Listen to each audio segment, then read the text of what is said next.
একটু দোল দিয়ে দে তো। এনে তোর দোল। আরে আসতে রে, টুপি ফুপি সব পড়ে যাচ্ছে তো। দাঁড়া না তুই, এনে তোর দোল দেখ না। লাগবে না, ছাড় তো। দোল খাবি তো এনে, চম্মেক দোল খাইয়ে দেবো তোকে একদম। চিকেনের ব্যবসা করলি নাকি রে? আরে না না, আগের দিন ডিম এনেছিলাম খাবো বলে, এসে সালা ফ্রিজে ঢোকাতে ভুলে গেছি, আর সকালে দেখি এত গরমে সব কটা ফুটে বাচ্চা হয়ে গেছে। মানে কি বলবো তোকে, এখন তো খেতেও পাচ্ছি না, মায়া লাগছে। দেখি কদিন পর মায়া কাটিয়ে বড় হলে চিকেন তন্দুরি করে খেয়ে নেবো। বাবা ওই দেখো বাজার কাকু এসেছে। হ্যাঁ জানে, বা নিয়ে নে, আমি বিল দিয়ে দিচ্ছি। দেখেছো আজকেই বাজারে ব্যাগটা আনতে ভুলে গেলাম, আর আজকে বাজার নিয়ে এলি। সত্যি মাইরি, দেখি এটা মালতী, এটা সম্পার, এটা টুম্পার জন্য নিয়ে নি। এই মার্কেটে সবাইকে খুশি রাখা খুব টাফ। পরের দিন এলে একটা মিস কল করে দিস তো।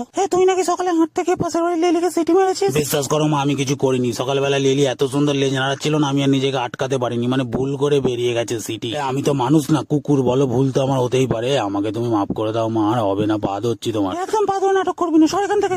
খসখস খসখস খসখস খসখস এনে। এই তান্ত্রিকের ছেলে নাকি বলতো, তুই টুকটাক করে দিলি নাকি ঘষে ঘাসে? আমিও মহাতান্ত্রিকের নাতি, দেখ না ঘষে ঘাসে সব ঠিক করে দাও। খসখস খসখস খসখস খসখস কচা।